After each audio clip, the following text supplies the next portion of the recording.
По сигнала аз съм сезирал, освен всички медии, сезирал съм прокуратурата, сезирал съм Министерството на културата, Инспекцията по труда, Агенцията за държавна финансова инспекция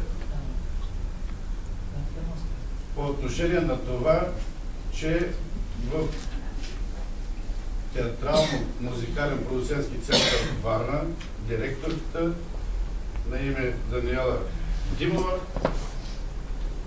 извършва безброй много финансови нарушения.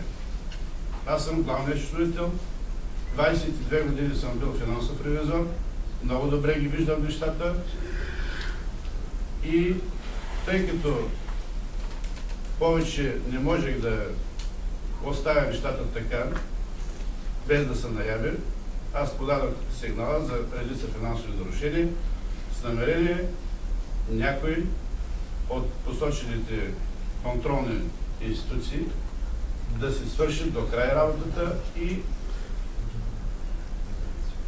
разбира се, тя да се получи заслуженото.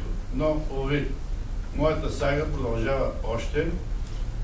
Тук са жалбите ми, тук са сигналите ми, тук са решенията на няколко така наречените институции. За мен вече те не са институции, защото правят фиктивни проверки. Така, например, инспектората на Министерството на културата дойде и направи чисто фиктивна проверка. Тоест в защита на самата Даниела Димова.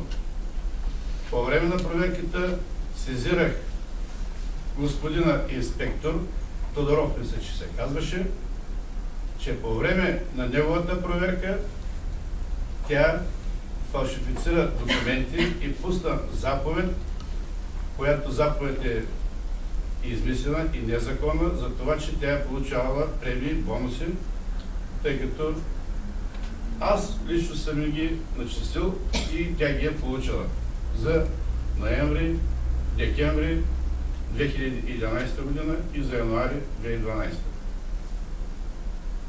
Тя издава заповед с номер на служебна командировка, стар номер, където в началото трябва да стои нейното име, но тя го пропуска и казва на инспектора, че не е получавал.